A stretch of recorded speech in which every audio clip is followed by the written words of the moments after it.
Ayman, you're the first Egyptian I've spoken to since this happened. A personal question for you a moment. You've been there throughout this, all of the 18 days. I want you to stop being impartial for a moment, because your reporting has been exemplary all the way through. Give me your personal feeling as to what you're seeing there now in Cairo tonight.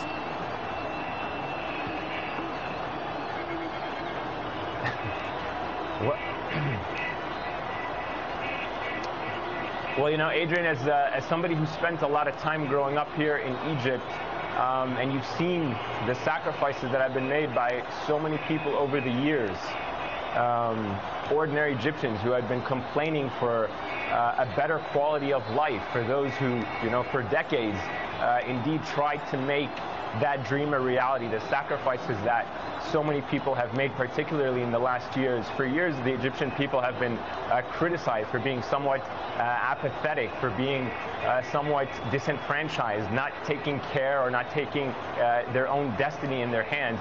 I think today, you know, as an Egyptian, someone born here, there's no doubt there's a great deal of emotion that runs through every Egyptian, whether they're in the country or abroad. And I think we've seen that emotion come out from people all around the world, really. So today you can probably hear the sounds of celebrations. We've been hearing some celebratory gunfire. I can assure you that every Egyptian, whether they're stepping in Egyptian soil right now or if they're abroad, they're feeling a great sense of pride, because for the first time in a long time, perhaps even in the modern history of this country, Egyptians' voice has been heard by their government. And this is what is so unique about this. It has changed the dynamic for every Egyptian who have felt a sense of empowerment. They have now, for the first time really, at least in my generation, and I can speak at least even in my parents' generation, their voices have been heard, and for the first time they're going to take at least some kind of control in paving the way forward for their future. The questions really are going to be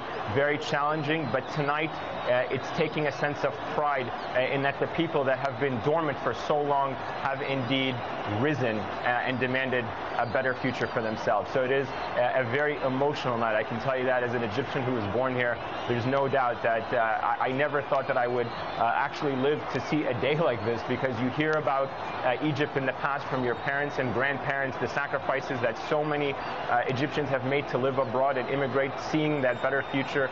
Tonight they're realizing that the people here in this country have gotten one step closer to making that future better. Ayman, many thanks indeed. Ayman Mohyeldin there, live in Cairo.